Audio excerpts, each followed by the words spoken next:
Assalamualaikum warahmatullahi wabarakatuh.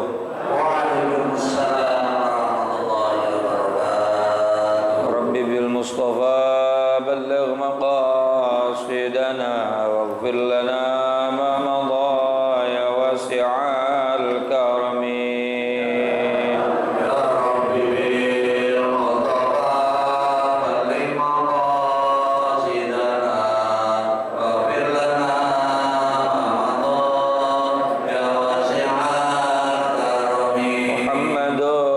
Sayyidul kaunaini wa thaqalaini wal fariqaini min urbin wa min ajami. Ya Rabbi bil Mustafa balligh maqasidana waghfir lana ma madha ya wasi'al karami. Nabiyuna al-amirun nahi fala أبر في قول لا منه ولا النعمي. يا ربي بالمصطفى بلغ مقاصدنا واغفر لنا ما مضى يا واسع الكرم. والحبيب الذي ترجى شفاعته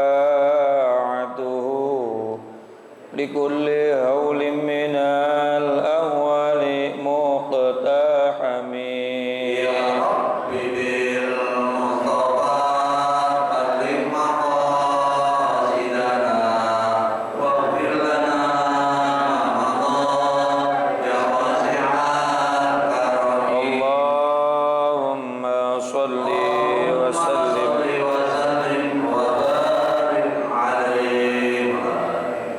Bismillah, alhamdulillah, salatu wassalamu ala rasulillah Sayyidina wa maulana Muhammad ibn Abdullah wa ala alihi wa sahbihi wa mawalah wa la hawla wa la quwwata illa billah. Amma ba'du. Hadratil mukarram wal muhtaram, yang mulia para alimil ulama, para asatidz, para guru, wabil khusus Kiai Haji Zulfa Mustafa Muqarrab bin Yusuf, Kiai Haji Dr. Andes Muhammad Ja'far, Kiai Haji Ahmad Habibi Abdul Rashid Ramli, Ustaz Zidan Mutafaqih, mada'anallahu fi tuli hayatihim, Ketua Masjid An-Nasuha Bapak Kiai Haji Ahmad Syatibi, juga pengurus Majelis Ukhuwah Islamiyah Bapak Haji Basroin dan Ustaz Haji Muhammad Tahir, dan seluruh para jamaah, bapak ibu dan saudara-saudaraku yang dimuliakan Allah Subhanahu wa taala. Puji syukur kita panjatkan kehadirat Allah. Salawat dan salam semoga tercurah ruahkan kepada baginda Rasulullah sallallahu alaihi wasallam. Kita berharap semoga kita semua termasuk bagian dari umatnya yang akan mendapatkan syafaatul uzmah di yaumil qiyamah. Al-Fatihah bil qabul wa ila hadratir rasul ala hadhihi an-niyyah wa ala kulli niyyatin salihah wa ala man nawa salafun salih wa ila hadratin nabiyil mustafa sayyidina wa habibina wa syafi'ina wa maulana Muhammadin sallallahu alaihi wasallam wa ala alihi wa azwajihi wa dhurriyyatihi wa ali baitil kiram. Nakhusu khasatan li hadrati muallif hadzal kitab as-sayyid Syekh Zainuddin bin Ali al-Malibari al-Fannani wa Sayyid Syekh Nawawi bin Umar al-Jawi al-Bandani wa usulihim wa furu'ihim min Allah yu'li darajatihim fil jannah wa yu'idu alayna min barakatihim wa asrarihim wa anwarihim wa ulumihim wa nafahatihim fid din wad dunya wal akhirah wa ila arwahi walidina wa abaina wa jami'il muslimina wal muslimat wal mu'minina wal mu'minat al ahya'i minhum wal amwat wa ila hadratin nabiyil Fatiha. A'udzu billahi minasy syaithanir rajim. Bismillahirrahmanirrahim. Alhamdulillahi rabbil alamin arrahmanir rahim maliki yaumiddin. Iyyaka na'budu wa iyyaka nasta'in ihdinas siratal mustaqim siratal ladzina an'amta 'alaihim ghairil maghdubi 'alaihim waladdallin. Bismillahirrahmanirrahim. الرحيم قال المصنف رحمه الله تعالى نفعنا بعلومه وأمدنا بأسراره في الدارين آمين. Aman berapa? Hah?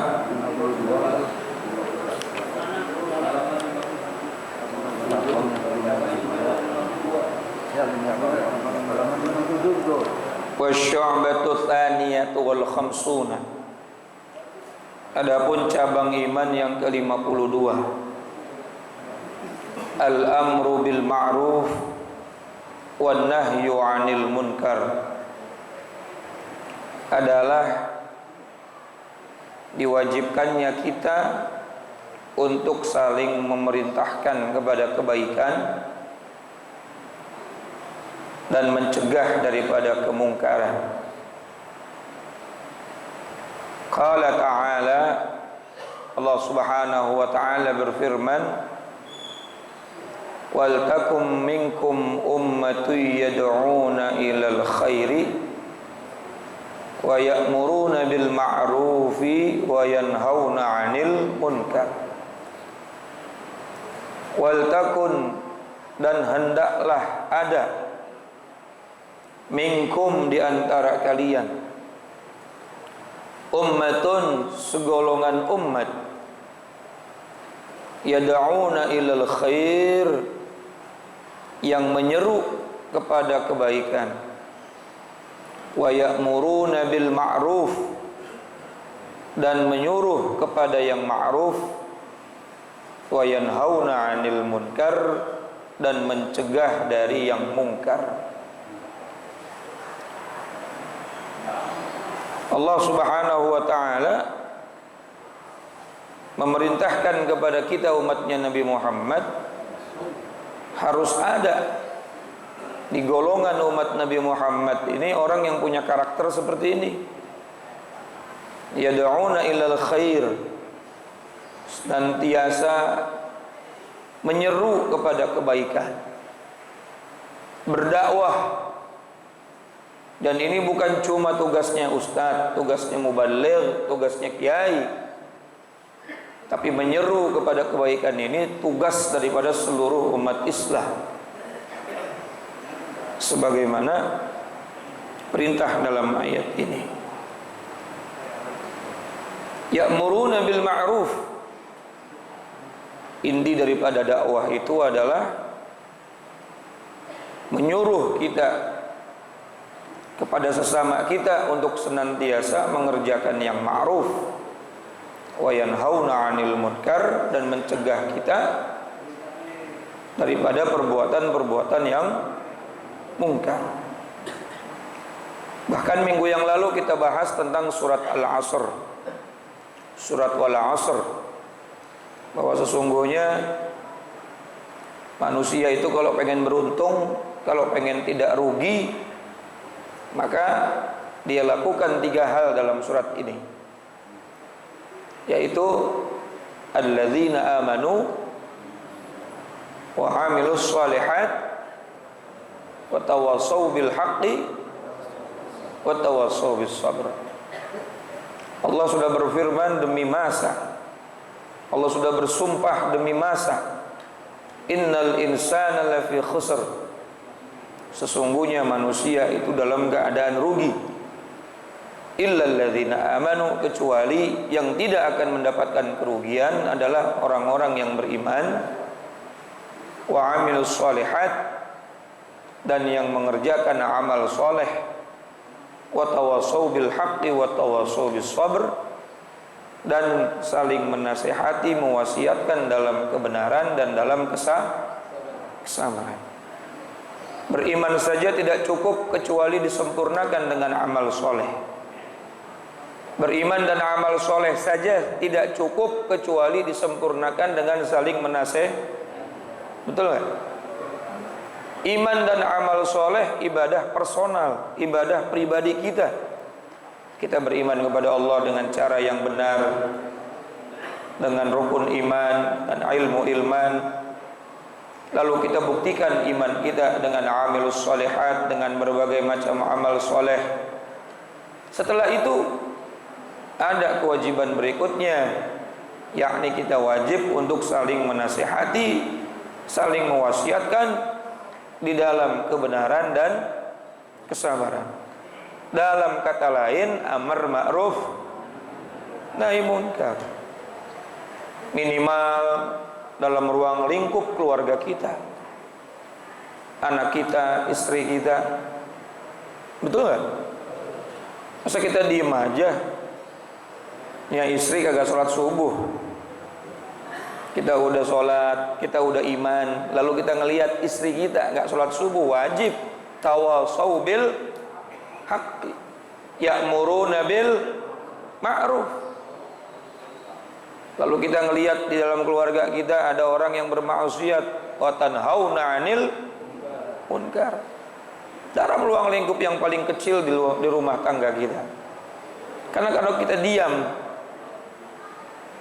ketika ada yang bermaksiat, kemudian diamnya kita diiringi dengan ridha. Ridha itu apa? Senang, setuju dengan kemaksiatan tersebut, maka khawatir kita masuk di dalam golongan orang yang bermaksiat. Man ridha bil ma'asi fahuwa minhum, man a'ana bil ma'siyati fahuwa minhum. Siapa orang yang ridha dengan satu kemaksiatan, maka dia bagian dari kemaksiatan itu. Siapa orang yang membantu satu kemaksiatan, maka dia termasuk daripada kemaksiatan tersebut. Walaupun dia lagi sholat tahajud, walaupun dia lagi baca Quran, tapi ridha. Ridha itu apa sih? Rela, bahagia, senang, setuju. Maka dia termasuk bagian dari orang yang bermaksiat. Ma'asyiral jamaah yang dirahmati dan dimuliakan Allah Subhanahu wa taala. Oleh karena itu pentingnya kita ini untuk saling menasihati. Enggak perlu menunggu kita menjadi sempurna. Kalau dakwah itu syaratnya harus orang yang sempurna dulu, pasti nggak bakal ada orang yang dakwah. Sebab tidak ada manusia yang, betul nggak? Saya ulang lagi Pak. Kalau yang namanya dakwah, mengajak kepada kebaikan, mencegah kepada kemungkaran, harus dilakukan oleh orang yang sempurna, tidak pernah berdosa, tidak pernah melakukan kesalahan. Niscaya di dunia ini nggak ada orang yang berdakwah. Sebab apa? Tidak ada manusia yang bisa dipahami nggak kira-kira? Saya ulang lagi deh. Saya ngantuk banget sebelum tidur sama sekali. Kalau dakwah itu atau orang yang wajib mengajak kebaikan dan mencegah kepada kemungkaran, wajib harus punya syarat dia orang benar dulu, dia orang soleh dulu, dia orang harus nggak boleh maksiat dulu, harus sempurna dulu. Pasti kalau ini menjadi syarat, tidak akan pernah ada di muka bumi ini orang yang berdakwah. Sebab apa? Karena nggak ada orang yang sempurna. Saya mau tanya, emang ada orang yang sempurna, Pak? Illa Rasulullah sallallahu alaihi wasallam. Kecuali baginda Nabi sallallahu alaihi wasallam. Sementara Nabi sampaikan kepada para sahabatnya, "Ballighu anni walau ayah." Sampaikan dariku walaupun cuma satu ayat. Jadi mengajak orang kepada kebaikan itu ya nggak usah harus tungguin kita sempurna dulu. Cuma kadang-kadang banyak orang yang mengatakan seperti itu. Urusin diri lu dulu dah, gitu. Ada orang ngingetin kita, malah kita dibalikin. Emang lu udah bener? Kan gitu. Ada orang kita ajak ngaji, ayo ngaji yuk. Lu aja ngaji, lu kan belum bener juga. Biarin. Ada, kalau misalnya dikatakan seperti itu, lalu ada kalimat stigma bahwa orang berdakwah itu harus orang yang sempurna, orang yang soleh, yang tidak pernah berdosa. Saya katakan tidak akan pernah ada yang namanya di dunia ini orang yang berdakwah. Karena tidak akan pernah ada orang yang sempurna. Makanya kalimatnya menjadi umum. Wal takum minkum, kata Allah. Hendaknya di antara kalian ada kelompok yang yad'una ilal khair mengajak kepada kebaikan. Ya'muruna bil ma'ruf wa yanhauna 'anil munkar. Sebelum saya lanjutin lagi, saya ingin kasih sebuah kisah yang luar biasa. Kejadian yang terjadi di masa Khalifah Utsmaniyah, tepatnya di kekaisaran atau di kekhalifahan Sultan Murad IV. Ada namanya Sultan Murad yang keempat. Di zaman beliau itu ada seorang waliullah tapi mastur. Nggak ada orang kenal dia wali. Dia menjadi walinya itu sebab karena mencegah orang untuk tidak berbuat dosa dengan caranya dia. Caranya juga harus ma'ruf ya. Awas nih. Ya'muruna bil ma'ruf, mengajak orang dalam kebaikan harus dengan cara yang baik. Mencegah orang untuk tidak melakukan kemaksiatan juga harus dengan cara yang ini harus menjadi syarat dan menjadi catatan. Jangan sampai kita mencegah orang untuk tidak berbuat dosa tapi caranya salah. Dimaki-maki orang, ahli neraka sini gua kasih tahu. Salah begitu. Jadi dulu ada cerita seorang penduduk kampung. Dia nggak bisa dakwah dengan lisan. Dia nggak bisa mencegah dengan lisan. Tetapi dia kepengen saudara muslimnya itu tercegah dari perbuatan dosa. Sehingga setiap hari kalau dia punya penghasilan dari dagangannya, dia sisihkan uangnya. Untuk apa? Untuk nanti malam dia belikan khamr. Dia belikan apa namanya? Minuman keras. Nah ini kok orang mau amar ma'ruf nahi munkar beli khamr. Di samping dia beli khamr, dia juga mau kasih para pelacur yang malam itu melacur di kampungnya. Dia nggak mikirin kampung lain, kampungnya dia dulu karena kewajiban dia di situ. Akhirnya tiap malam dia, dulu kan nggak terlalu banyak, ada cuma 1-2 tempat saja yang jual itu. Lalu dia beli semuanya, dia borong semuanya. Setelah diborong dia bawa pulang, di rumahnya dia buang. Itu khamr semuanya dia buang di toilet, di kamar mandi. Istrinya bilang, kamu apa-apaan seperti ini tiap hari? Kata suaminya, dengan seperti ini aku telah menyelamatkan pemuda-pemuda di kampung saya, di kampung ini. Akhirnya hari ini dia tidak bisa minum khamr karena semua khamr sudah aku borong. Lalu ketika masih ada uangnya lagi, dia datang ke tempat pelacuran. Dia kasih tuh uang kepada para pelacur. Ini uang buat kamu. Kalau kamu sudah cukup, kamu pulang, gak usah melacur. Malam ini gak usah dagang daging dah. Mendingan tidur. Tiap hari kalau dia punya uang seperti itu. Hingga akhirnya, sebab karena perbuatan yang seperti itu, akhirnya itu yang namanya khamr dicari sama pemuda kagak ada. Yang namanya tempat pelacuran, yang melacur sepi. Mencegah kemungkaran dengan cara seperti itu luar biasa. Tapi kata istrinya begini, suamiku, aku khawatir dengan apa yang kamu lakukan ini. Khawatir kenapa? Orang akan menuduh kamu orang yang berbuat dosa, sebab tiap hari kamu beli khamr dan kamu selalu datang ke tempat pelacuran. Khawatir nanti kalau kamu mati, semua orang tidak ada yang mau menyolatkan kamu. Apa jawaban orang ini, Pak? Dia ketawa ngedengar istrinya seperti itu. Dengarkan wahai istriku, nanti yang akan menyolatkan jenazahku adalah sultannya kaum muslimin, pemimpinnya kaum muslimin. Mana ada, kata istrinya, orang kampung sini aja ngomongnya kamu adalah ahli maksiat karena tiap hari kamu beli khamr, tiap hari kamu ke tempat, padahal dia beli khamr buat padahal dia ke tempat pelacuran untuk supaya si pelacur itu pulang kagak dagang. Masya Allah. Akhirnya hari berganti, waktu berlalu, betul saja meninggallah orang tersebut. Pada saat meninggal, istrinya minta sama kanan kirinya untuk menyolati, untuk ngurusin jenazahnya, pada nolak. Hadza zindiq, hadza zindiq. Ini orang kafir zindik. Katanya beriman tapi tiap hari beli khamr. Katanya beriman tapi tiap hari ke tempat pelacuran. Akhirnya semua orang kagak ada yang mau nyolatin. Bahkan ada sekelompok orang datang kepada rumah tersebut. Dia bawa jenazah orang tersebut dibuang tempat sampah. Hadirin ma'asyiral jamaah yang dirahmati Allah. Sultan Murad hari itu diberi oleh Allah kegelisahan, sehingga dia nggak betah di istana. Akhirnya dia putuskan untuk keliling-keliling daripada kampung. Pada saat keliling kampung, keliling negeri, dia ketemu tuh sama jenazah yang ada di tempat sampah.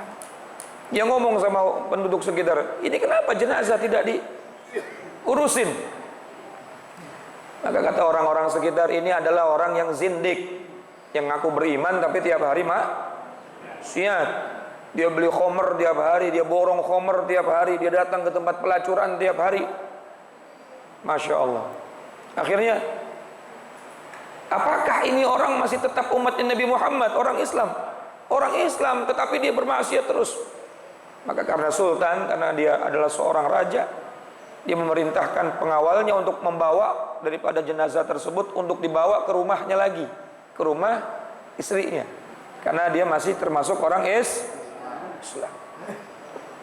Kemudian pada saat dibawa sama pengawal-pengawal raja beserta Sultan Murad, istrinya tanya sama Sultan.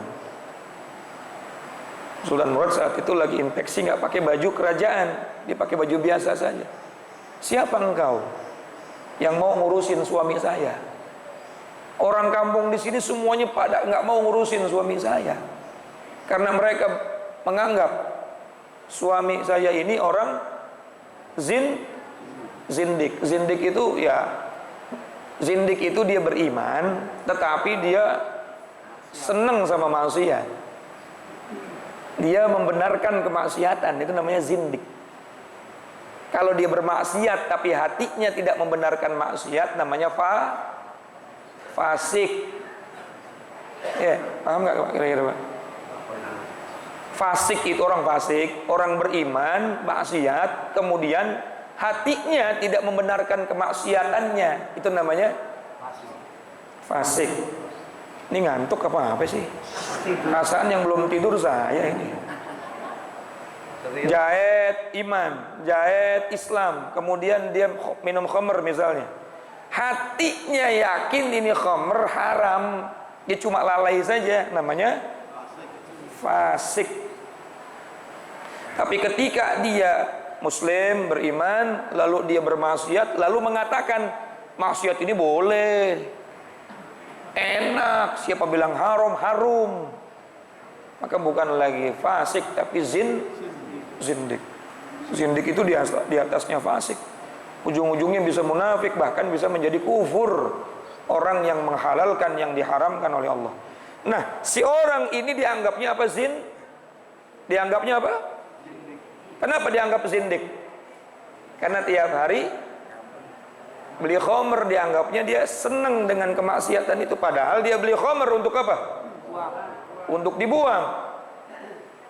Akhirnya kata Sultan, wahai ibu, wahai istri daripada almarhum, ketahuilah aku adalah Sultan Murad.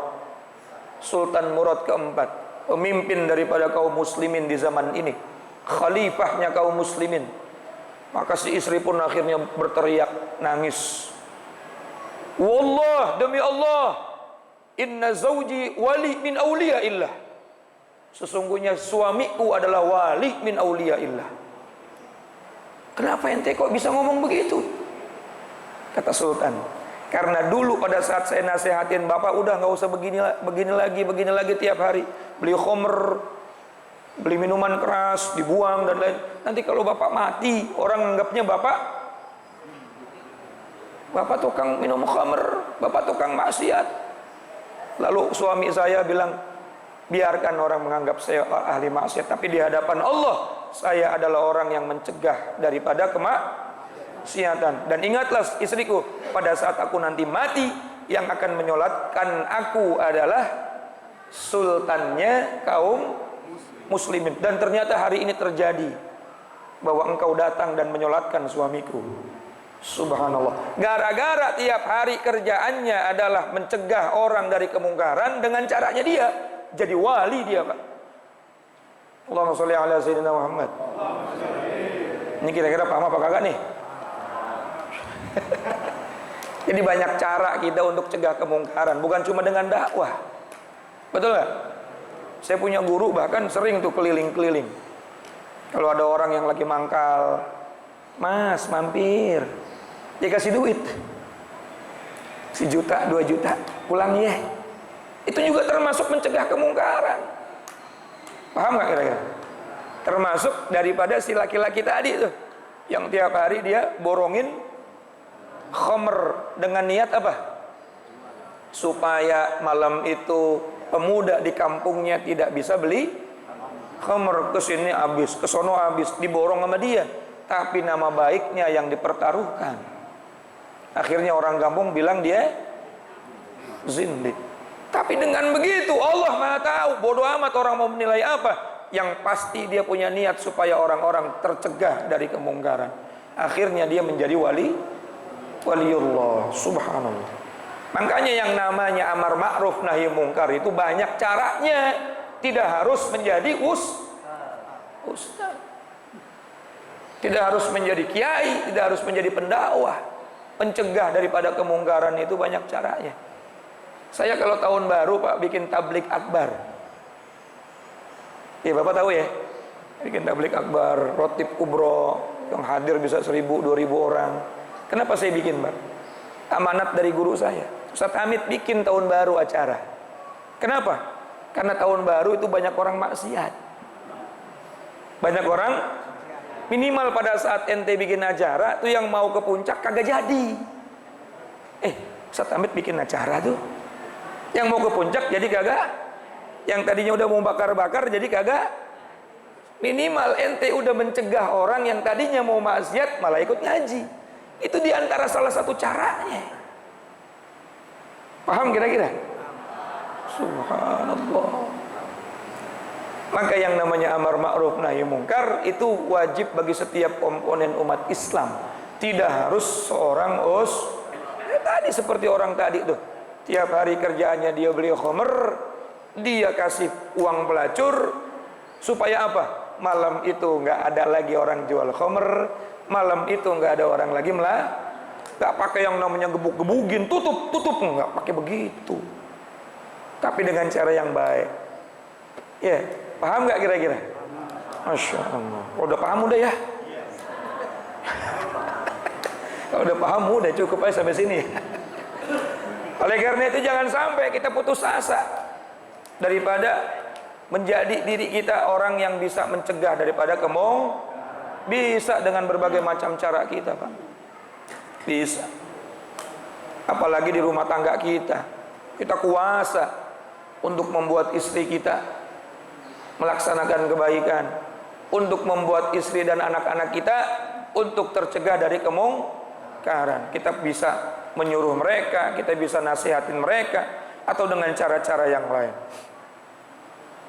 Saya jadi ingat bapak saya dulu, ayah saya almarhum. Supaya saya rajin ke musola, azan itu marbot musola dikasih duit. Nanti lu kasih si Hamid nih ya 20.000 suruh azan maghrib. Suruh azan maghrib. Akhirnya Mit sini Mit, kenapa? Azan maghrib. Waktu masih kecil tuh 10.000, 20.000. Saya bilang sama bapak saya, enak azan di musola situ mah, habis azan dikasih duit. Padahal duitnya siapa?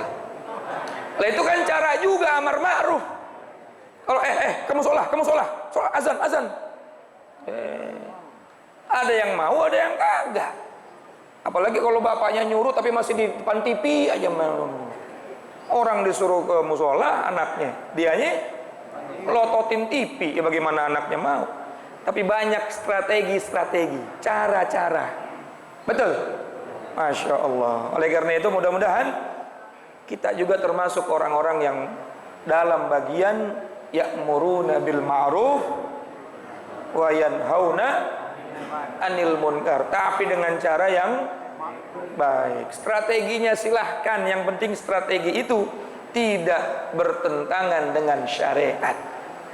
Coba dulu Pak Wali Songo, Pak Wali Songo berdakwah di Indonesia, kalau caranya ekstrim, ada nggak kira-kira yang mau masuk Islam? Orang Jawa pada demen gamelan, pada demen nonton wayang, betul?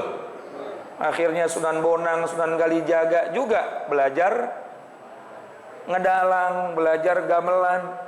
Bonang itu kan diambil daripada memang apa namanya? Alat musik yang namanya tahu bonang ya? Ya gamelan itu namanya bonang kan. Akhirnya mereka bikin tuh yang namanya syair-syair, ada lir-ilir, ada ini dan itu, sampai akhirnya lakon-lakon wayang yang dulu mengambil dari cerita-cerita para dewa, dewi dan lain sebagainya diganti dengan ceritanya para sahabat, diganti dengan ceritanya para wali, betul? Sampai terakhir ada lakon yang namanya Jamus Kalimo Sodo, jimat 2 kalimat. Oh, Arab nonton wayang ya? Nggih. Orang duit Sunan, ya wes baca syahadat aja. Baca 2 kalimat syahadat. Tiketnya baca 2 kalimat syahadat, nanti bisa nonton Subhan. Itu kan cara-cara dakwah yang elegan. Akhirnya dikenalkan Tuhan, dikenalkan baginda Nabi Muhammad dengan cara yang mereka suka, tetapi tidak bertentangan dengan syariat. Wallahu a'lamu bissawab. Assalamualaikum warahmatullahi wabarakatuh.